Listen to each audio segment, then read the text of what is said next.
عربيا لعلكم تعقلون.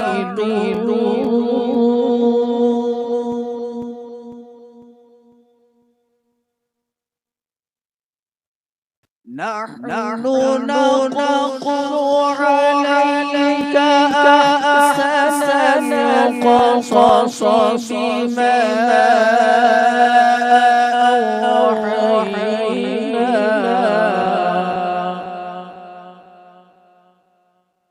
بما أوحينا إليك هذا القرآن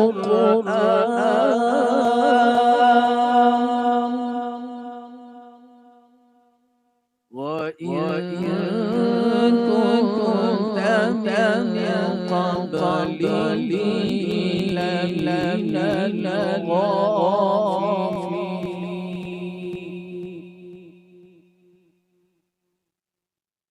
الحمد لله نحمده ونستعينه ونستغفره ونؤمن به ونتوكل عليه ونعوذ بالله من شرور أنفسنا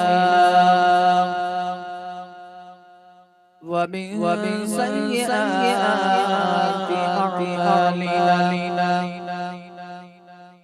من يهده الله فلا مضل له ومن يضلله فلا هادي له.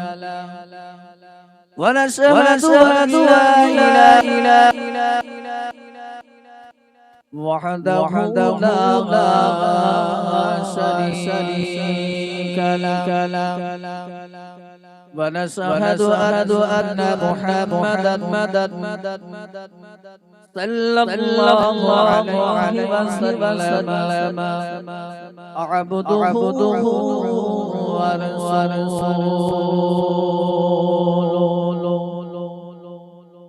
الذي أرسله بالحق بشيرا ونذيرا وداعيا إلى الله بإذنه وسراجا منيرا. فقد قال الله تعالى في كلامه المجيد والفرقان الحميد. بسم الله الرحمن الرحيم.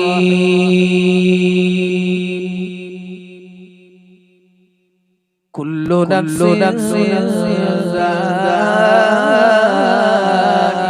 ذائقة الموت.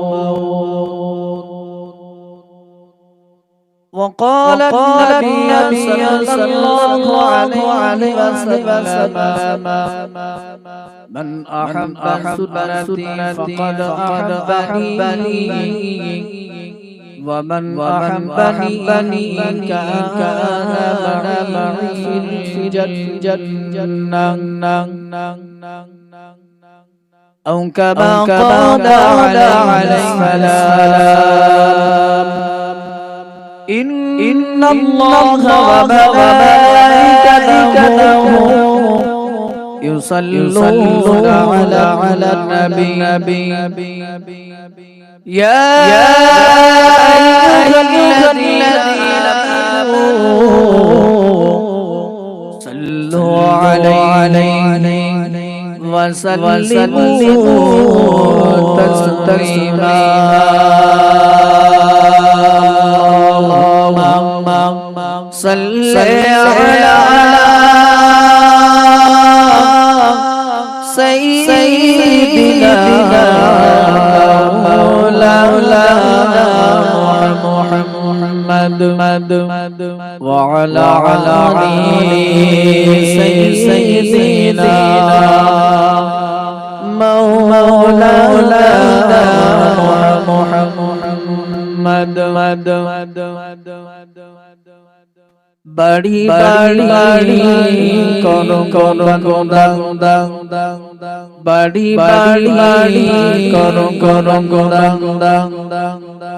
এ বাড়িটা তোমার সাড়ে তিন হাত মাটির তলে ওই বাড়িটা তোমার ডাইনে মাটি বামে মাটি ডাইনে মাটি বামে মাটি চতুর্দিকে আঁধারি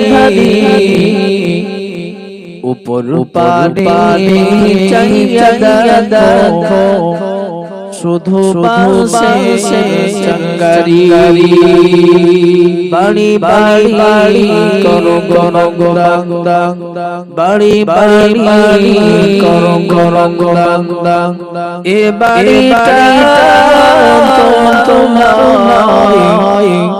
সাড়ে তিন হাত মাটির তলে ওই বাড়িটা তোমার হয় আল্লাহুম্মা সাল্লি আলা সাইয়্যিদিনা মাওলানা মুহাম্মদ ওয়া আলা আলি সাইয়্যিদিনা মাওলানা মুহাম্মদ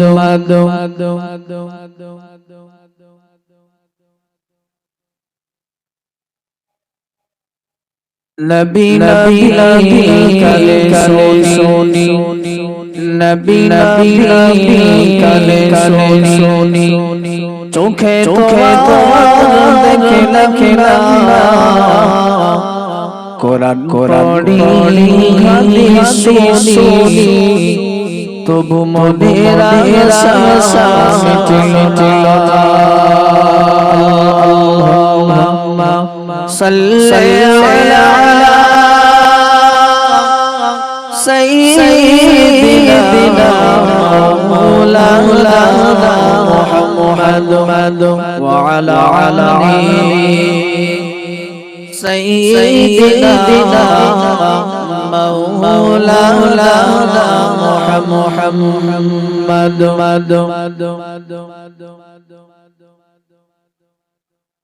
আমার নবী বিশ্বনবী জগত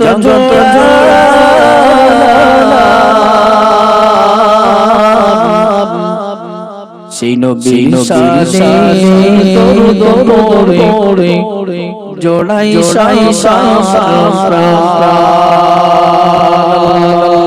আল্লাহুম্মা সাল্লি আলা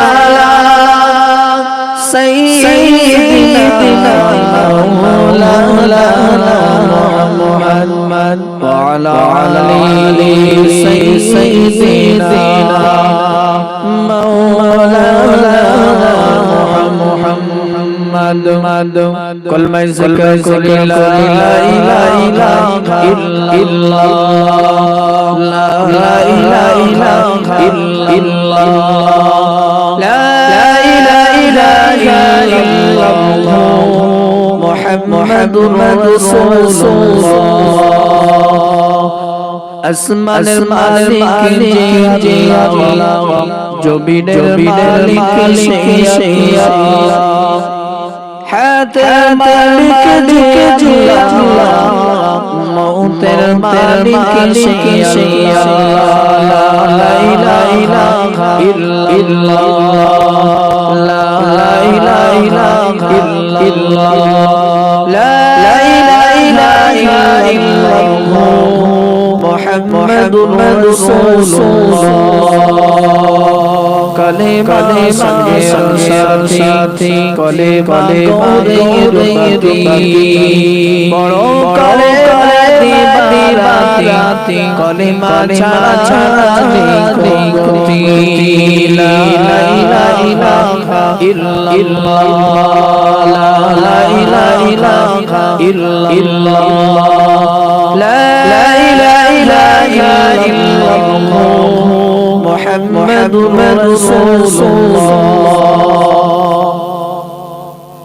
আম্মা বা'দ সমস্ত প্রশংসা সেই মহান আল্লাহ রাব্বুল আলামিনের দরবারে যিনি আমাদেরকে কোরআন ও হাদিসের এই সুন্দর মাহফিল তৈরি করে সেই মাহফিলে আসার এবং বসার দান করেছে সেই মহান রব্বুল আলামিনের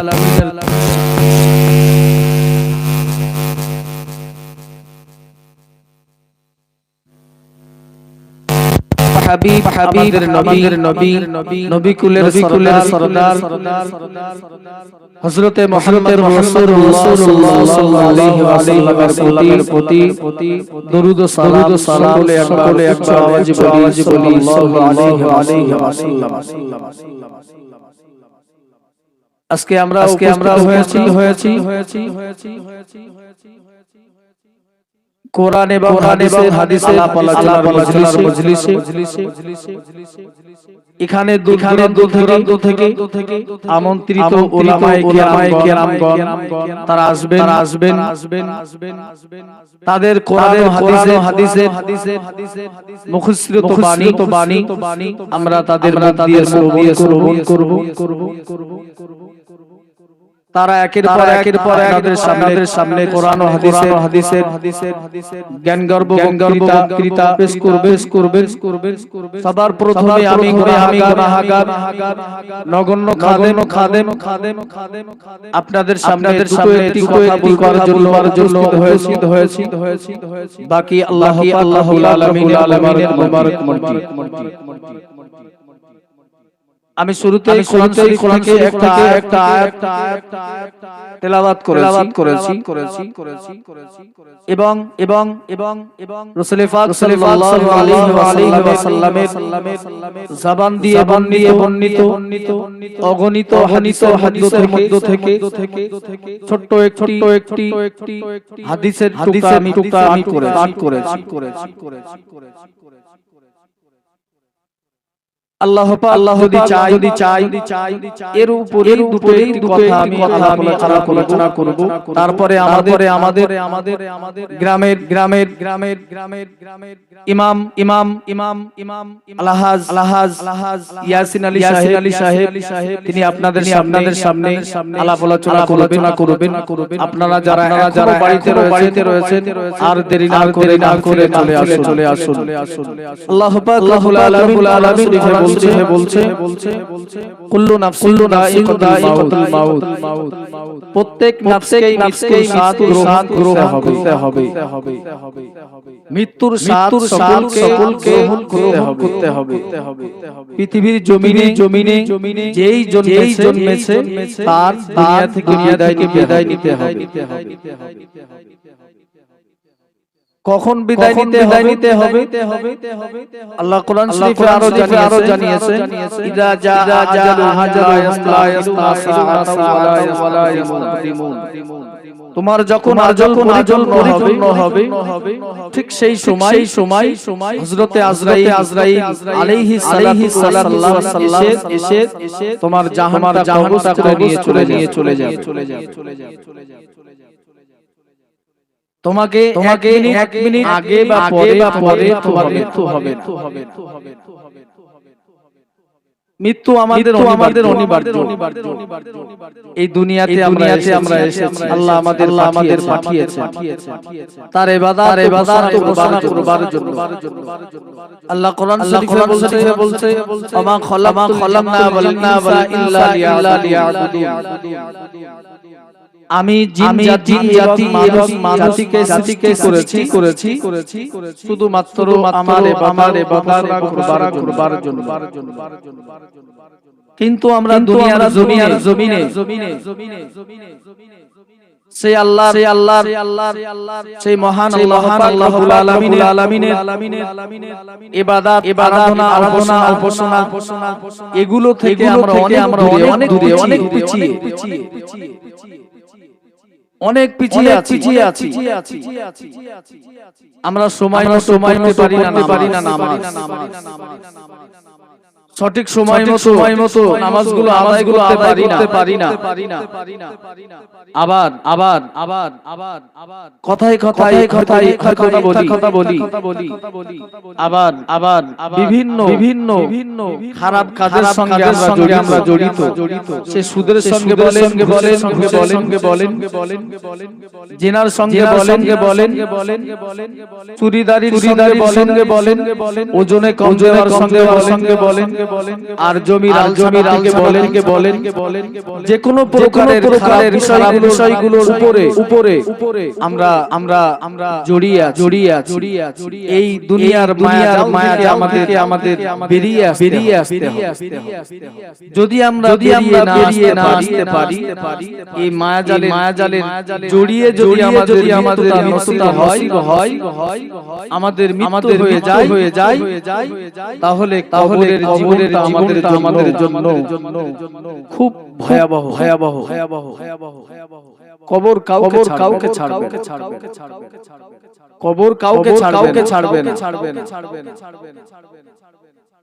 সবচাইতে বড় মঞ্জিল পরে কবর। মৃত্যুর পরে আমার সন্তান আমার এলাকার মানুষ আমার আত্মীয়-স্বজন আমার পাড়া প্রতিবেশী রক্তের মানুষ কেউ আমার সঙ্গে যাবে না। মৃত্যুর পরে তারা আমাকে দেখে আসবে যে মাটির তলে মাটির মধ্যে আমাদের দেখে আসবে। সেই ঘরের জন্য পাথেয় আমাদের করতে হবে। যদি আমরা করতে পারি তাহলে কবরের জীবনটা আমাদের সকলের জন্য বড় ভয়াবহ হয়ে যাবে।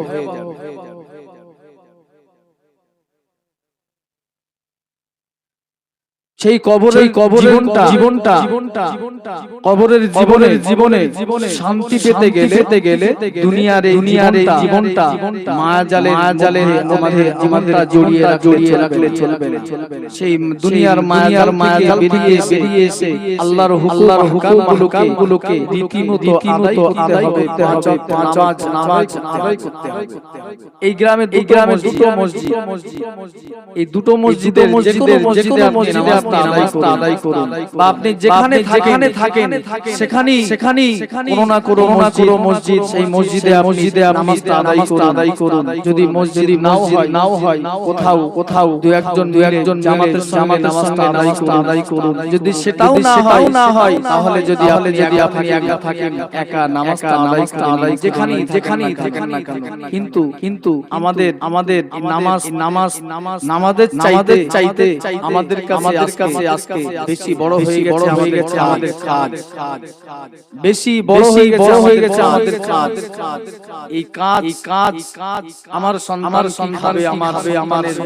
ভবিষ্যৎ খুদবার জন্য আমার স্ত্রী খাবে তার ভরণ পোষণের জন্য আমার সারা জীবন আমি তাদের জন্য কষ্ট করেছি।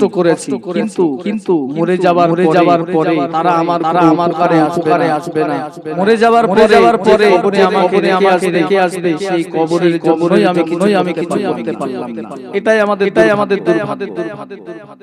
আর সেই মরে যাবার পরে কবরে যদি কেউ আমল ছাড়া যায় কবরে কি হতে পারে কি হবে এগুলো কম বেশি আমরা জানি। তারপরেও আমরা দুনিয়ার সমস্ত খারাপ কাজের সঙ্গে জড়িত।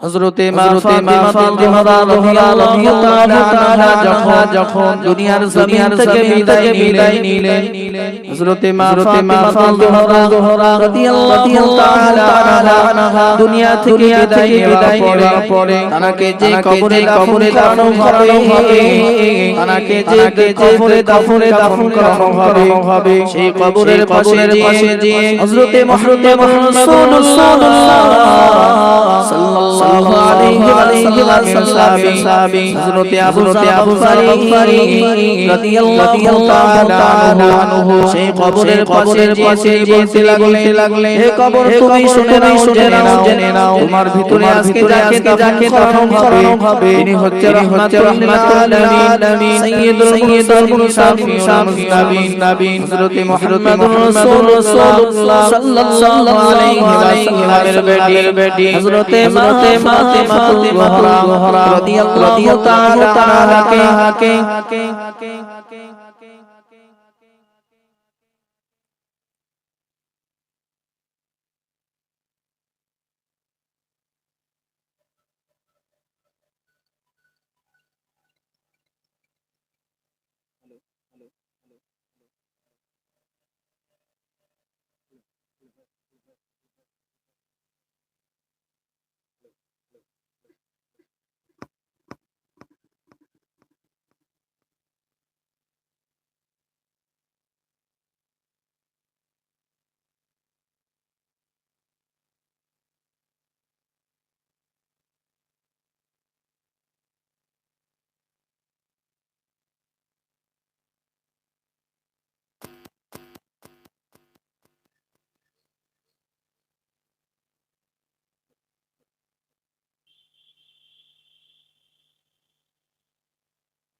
প্রিয় ভাই ও বাবাজি যে কথা বলছিলাম হযরত মুহাম্মদ রাসূলুল্লাহ সাল্লাল্লাহু আলাইহি ওয়াসাল্লামের সাহাবী হযরত আবু যর গফফারী রাদিয়াল্লাহু তাআলা আনহু সেই কবরের পাশে তিনি বলতে লাগলেন এই কবর তুমি শুনে নাও জেনে নাও তোমার ভিতরে যাকে দাফন করানো হবে তিনি হচ্ছে রাহমাতুল আলামিন সাইয়্যিদুল মুরসালিন নবীন হযরত মুহাম্মদুর রাসূলুল্লাহ সাল্লাল্লাহু আলাইহি ওয়াসাল্লামের বেটি হযরত ফাতিমাতুল জোহরা রাদিয়াল্লাহু তাআলা আনহা তোমার ভিতরে দাফন হবে এই কবর তুমি সাতুন হয়ে যাও আর সঙ্গে যেন খারাপ করবে না কবর থেকে কোনো আসে না হযরত আবু যর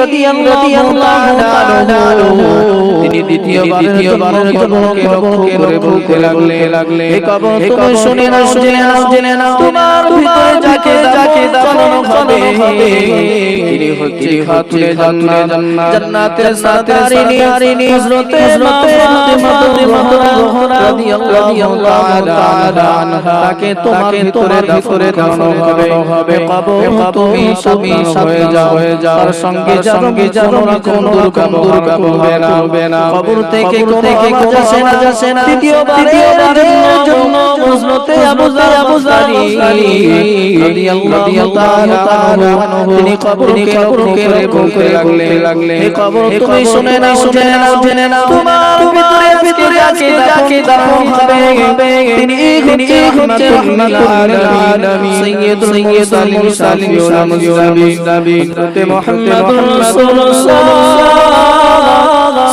সাল্লাল্লাহু আলাইহি ওয়াসাল্লামের তৈরি হযরতে হাসান হযরতে হুসাইনের আম্মা জান হযরতে ফাতিমা রাদিয়াল্লাহু তাআলা আনহাকে তোমার ভিতরে দাঁড়ানো হবে। কবর তুমি সামনে হয়ে যাও। কবর থেকে চলে আসে কবর যেন মানুষের মতো বলতে লাগলো।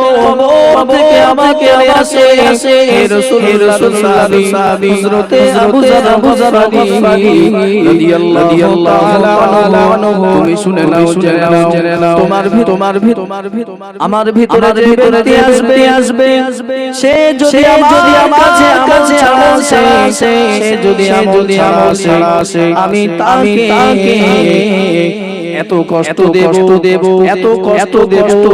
ডান পাশের চাপ দিয়ে বাম পাশের মাটির তাকিয়ে দেব আর হাড় পাঁজরগুলো চুরমার থাকবো।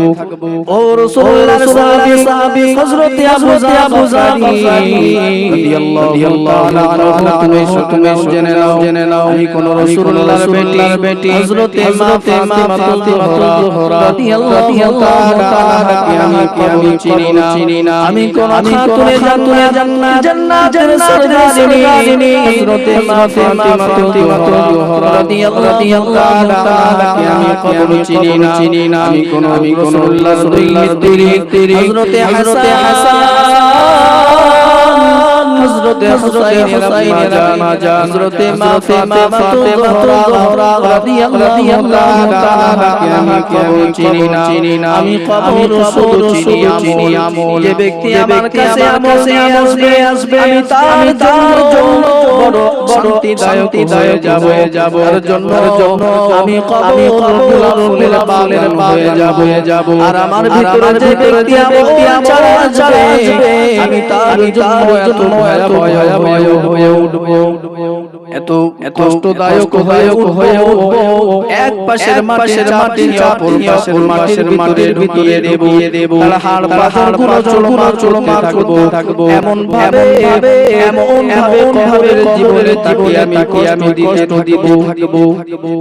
প্রিয় ভাই এই সেই কবর যে কবরে যদি আপনি আমি আমল ছাড়া যায় তাহলে সেই কবর আমাদের জন্য বড় ভয়ঙ্কর। আর যদি আপনি আমি নিয়ে যেতে পারি আমল কবরে যেতে পারি তাহলে আমাদের জন্য কবরটা জান্নাতের বাগিচা গোলাপ ফুলের বাগান আল্লাহ বানিয়ে দেবেন। এই জন্য দুনিয়ার জমি যারা আছি আমরা যারা এসেছিলাম আল্লাহ যাদেরকে দুনিয়ার জমিনে পাঠিয়েছিলেন আমাদের অনেক পূর্বে আমাদের পরেও যারা আসবেন সমস্ত মানুষকে এই কবরে সঞ্চয় করতে হবে। নতুবা কবরে সকলে ধরা পড়ে যাব। সেই কবর থেকে বাঁচতে হাসর মিজান সিরাত সমস্ত গুলোতে বাঁচতে দুনিয়ার জমিনে আপনাকে আমাকে আল্লাহর হুকুম আহকাম গুলোকে শিরোধার্য মানতে হবে। রাসূলুল্লাহর গুলোকে শিরোধার্য আমাদের মানতে হবে। যদি আমরা মানতে পারি তাহলে কবরের জীবনটা আমাদের জন্য সহজ হয়ে যাবে।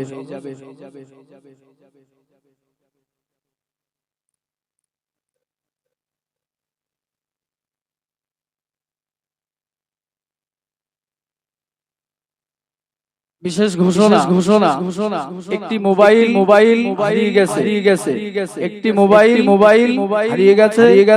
যদি কেউ পেয়ে থাকেন দয়া করে মেহেরবানি করে ফোনটা অফিসে জমা দিন। যদি কেউ পেয়ে থাকেন ফোনটা অফিসে জমা দিন।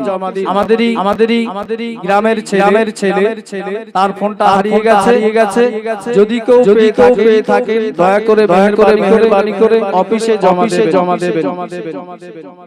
ভাইরা আমার সেই কবর থেকে বাঁচতে আমাদের হুকুমগুলোকে আল্লাহর হুকুমগুলোকে শিরোধার্য মানতে হবে। আর সেই মানতে গেলে আল্লাহর হুকুম পাঁচ ওয়াক্ত নামাজ আগে আদায় করতে হবে।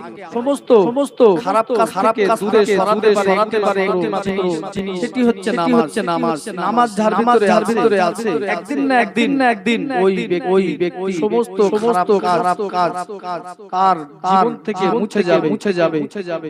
আর পরিপূর্ণভাবে তার জীবনে নামাজটা প্রতিষ্ঠা হবে। আল্লাহ পাক রব্বুল আলামিন আমাদের সমস্ত আল্লাহর হুকুমগুলোকে বেশি করে মানার দান করেন। আমি গুনাহগার যা বলেছি দুটো একটি কথা আল্লাহ পাক যেন কবুল করে নেন, ভুল ত্রুটি ক্ষমা করবেন। আর আমরা যেন শোনার থেকে এবং বলা থেকে বেশি করে আমল করতে পারি, সেই তৌফিক আল্লাহ আমাদের দান করেন। সকলে একবার আওয়াজে বলি আমিন। এর এখন আপনাদের সামনে আমাদের গ্রামের ইমাম সাহেব আলহাজ মাওলানা ইয়াসিন আলী সাহেব আপনাদের সামনে কোরআন ও হাদিসের সুন্দর বক্তব্য তিনি রাখবেন। তারপরই আমন্ত্রিত উলামায়ে কেরামগণ আপনাদের মাঝে আসবেন। আপনারা